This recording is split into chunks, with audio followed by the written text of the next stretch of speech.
on? It's T-Car. Join me today for day 3 of our 30-day knife challenge. And today we are talking about a special knife that's near and dear to my heart. This is my great grandfather's. It's an heirloom case knife. In fact, it is a case 1940s to 1960s model, and you can tell by that little case there, and it's case XX. I don't know if you can see that or not. Let's see if you can see that in the lighting.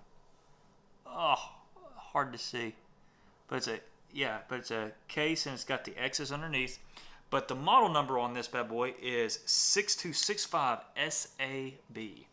So that is going to be like your large hunting, like your large hunter or whatnot. It's got 2 blades. I don't know if you can see that. It's a folding knife, so it's got springs on the back of it. So listen to this walk and talk. By the way, oh, listen to that.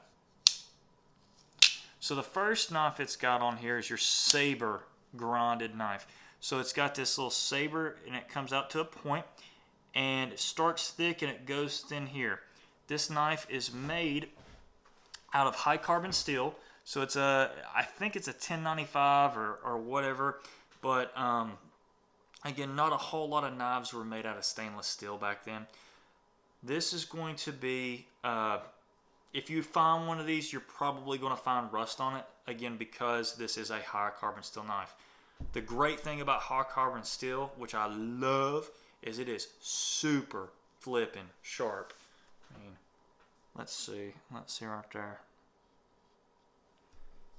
Takes right there, just came off the thumbnail, just absolutely razor sharp. So this is the first blade, like I said, that saber grind. So you could really kind of get in there and comes to a nice fine point. Get in there, do some skinning, do whatever you need to do. The second blade, is obviously your filleting blade. So this would be cutting that fish, cutting just absolutely, it's not going to be necessarily flexible, but it's just, look how thin that bad boy is. So it's really, really nice. Now, again, I want to show you that little rust spot there.